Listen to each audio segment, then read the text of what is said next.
Colbyjack.net is proud to present From the Flames by Trisha M. Wilson. The people of the fire, the Blesa, led by their queens, have ruled the island of Alfeyju and oppressed the Driva, the people of the ice, for more than 16 generations.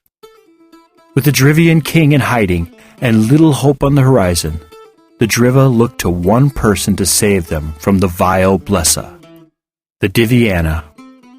According to legend, the divinely gifted Diviana will one day overthrow the Blesa and restore the Drivian King to his rightful throne. But with the search having lasted for more than 400 years, will the Diviana ever come to light? Willow is the slave of the Raskpil family. Bought at the age of 4, 20 years have passed since her life irrevocably changed. Her existence is no worse than any other slave, but within, Willow wonders if there isn't something more she should be doing with her life other than serving the ungrateful. Ordered to travel with her master's family to Sondertoft, so her master's adult children can take part in an ancient rite of passage, Willow is shocked when she learns that she too must participate. Will she fail, as all before her have? Will she rise to the challenge and become stronger after passing through the flames?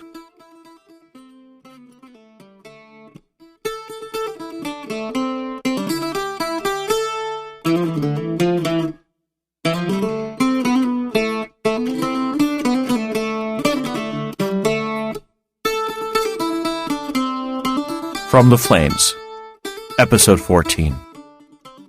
Rising out of the forest like an oasis out of a desert was a house. A mansion, really, perched upon a small rise which elevated the home so all who approached, be it by land or by sea, would know that this was the dwelling place of someone special, someone deserving of respect and admiration, someone of power. Dwarfing the trees which surrounded it, the mansion was more impressive than anything Willow had ever seen before. It appeared to defy the gods with its size, for who but the gods would be able to create such a home? No mere mortal could have done such a flawless job. This heavenly creation was built with red stones, the most expensive of materials, for it was impossible to find in large quantities. And when it was found, the miners sold it for more silver pieces than a large village would be able to save in 50 years. But never had a home been built of the priceless stones. Wasn't this further proof that the gods must have had a hand in its creation? Hawk's mistress must be incredibly wealthy, Val murmured. The mansion stood tall and foreboding in the night, overshadowing everything around it. The size, however, isn't what kept Willow's eyes glued upon the structure before her. It was the lights. Every single room appeared to have a window. Normally, this would have had Willow gaping like a simpleton, for windows were kept to a minimum because of their cost. But the number of windows had nothing to do with her gawking. Life-giving light shone through each and every window. It was as if the entire house was made out of shards of the sun, and each individual shard was reaching out to her, giving her a bear hug and a welcoming kiss. The radiating beauty spoke to Willow, bestowing upon her a feeling of welcome and homecoming. These feelings were not familiar. She didn't know quite what to do with them. Like all special and memorable moments in her life, the beauty before her and the feelings it inspired were ripped away from her. A scuffle behind her drew her attention from the wonders of the luminous house on the hill. Willow turned in time to witness Azrun and Natsol drag a man out from below decks. Between the two very tall men, the intruder appeared diminished, as if he were only a child. As she approached, she realized his childlike qualities were only an illusion. The man they held was as tall as Hawk. Getting a good look at his face in the eerie glow of a lamp, Willow thought he looked familiar. Thinking back over the last few days, she realized that he was a fellow searcher. The one who had asked Amalek what the Divinia was. He had also been the first one on the island the next day. What was he doing on her ship? Moving closer, so she could hear what Natsol and Azrun were saying to Hawk, she was only able to make out the words, "stowaway," and "pulled a weapon." At Willow's arrival, Natsol and Azrun saw her and stopped speaking. Glancing behind him, Hawk saw her and said, Mistress, your timing couldn't have been better. Natzel and Azrin were just telling me about our stowaway. Mistress? The man snarled. You're calling that slave your mistress? Have you hit your head, man? She's nobody's mistress. She's a... Natzel growled and yanked the man off his feet with a jerk of his shirt. Natzel waited until the man looked directly at him with scared eyes before he spoke. You will not speak to Mistress Willow with such disrespect, or else you will have us to deal with. Understand? The man squeaked, Yes. In that moment, he sounded more like a little boy than a grown man. Roughly dropping him back on his feet, Azrin commanded, You will apologize to Mistress Willow and speak only when spoken to. I'm sorry, Mistress Willow, the man spat, insincerity dripping off every word.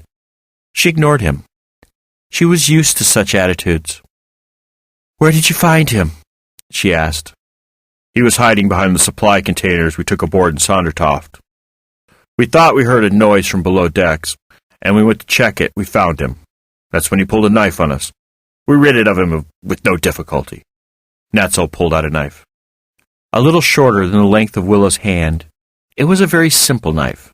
The handle was made of deer horn, while the blade was very thin. It was the type of knife that one picked up at any market for only a few coins. It barely looked big enough for Willow to use, let alone a man. What had he been thinking? After showing the wife to Willow and Hawk, Natzel threw the useless knife overboard. The stowaway cried out in protest, but all ignored him. What should we do with him? Natzel asked. I vote for throwing him overboard, Azrin said quietly, dislike written all over his face. Willow looked at the man between Natzel and Azrin. Who are you? My name is Sigurd Stenberg, the man said proudly. The way he said it made Willow wonder if she was supposed to know the name. He looked disappointed when she didn't appear impressed. What are you doing on my ship? How did you get on? Willow asked. Your ship, Sigurd scoffed. It's not your ship. You're only a... Natzel growled again, and Azrin grabbed the scruff of his neck. Intimidated, the stowaway stopped mid-sentence. Answer the question, Natzel said. Sigurd swallowed. He glanced at Azrin, whose enormous, work-roughened hand still encircled the back of his neck. I heard from the townspeople that this ship belonged to the one who found the Diviana. I wanted to see if it was true. He paused for a second. I got on the ship at Sondertoft to take a look around and hit my head. When I came to, the ship had set sail. I knew it would look bad, me being on a ship I wasn't supposed to be on, so I stayed below decks. I had hoped to get off without anyone noticing me. He lies, Val hissed. Can't you feel it? Yes, Willow said silently. I do believe he's lying. Returning her attention to Sigurd, she said, You are lying, sir. Tell the truth, or I shall have my men take you out to sea and throw you overboard. I do believe you'd make a fine meal for the sea gods. Fine, Sigurd snarled. I saw you prance yourself around town saying you'd found the Diviana. When I saw the ship preparing to leave port without its captain, I wanted to know if they were going to pick you up.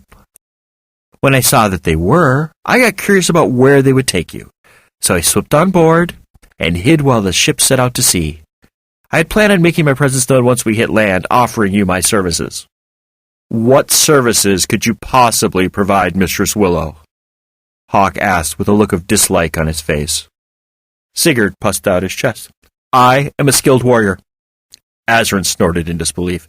Sigurd glared at him. And I would be honored to stand by her side as she fights for our freedom. More likely you want the glory and credit for her achievements, Hawk said before he could help himself.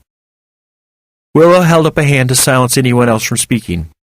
Looking at Sigurd, Willow said to Val, What do you think? I don't trust him. Neither do I. There is something about him, however, that makes me think he might be useful somewhere along the way. Keeping him close, or at least nearby, might be a good idea. Perhaps. Just remember not to trust him too much, Val said. At least not right away. Speaking aloud, Willow looked at Hawk and asked, How far away is that village you were speaking of? Within walking distance? Yes, Hawk said. It takes about an hour to walk from the village to Mistress Astrid's home. Turning back to Sigurd, she said, "You will stay in the village under the watchful eyes of Asrin, Natzel, and Lothin. You will help them and work side by side with them." Sigurd opened his mouth to protest. Willow cut him off. "I cannot allow you to stay with me. Mistress Astrid does not accept visitors. Since the closest place to stay is in the village, you will stay there. When I need you or your assistance, and there will come a time when that will be the case, I will call upon you." "You expect me to stay in some village for as long as you want me to?" Sigurd asked with anger in his eyes. "You are free to leave the village at any time. But know this," Willow said in a soft voice. "If you do leave, your one chance will be over. Even if you do come back to the village and beg for my forgiveness, I will not take you with me. You will not help me on my quest. Do you understand?" Yes, mistress," Sigurd said, still looking angry. "What shall I be doing for them?" This time Hawk answered. "You will help them with the flax and wheat crops, and whatever other jobs Natzel needs done at his blacksmith and farrier workshop. All three are good teachers, and if you are open, you will learn a lot.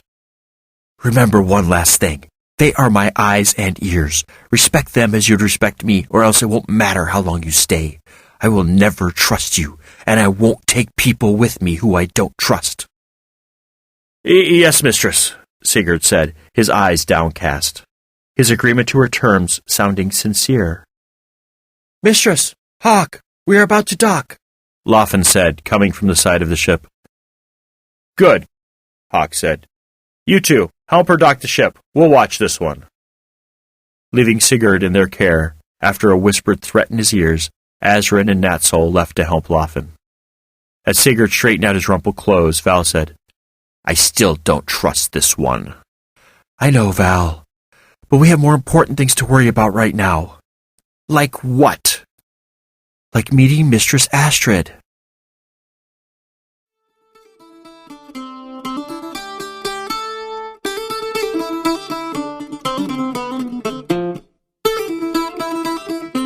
This work is released under Creative Commons Attribution, Non-Commercial, Share-alike license. Do what you want with it. Remix it, re-record it, transcribe it, share it. Just don't sell it or change the terms of the license. Your creation must be released under an Attribution, Non-Commercial, Share-alike license. Thank you for listening and have a nice day.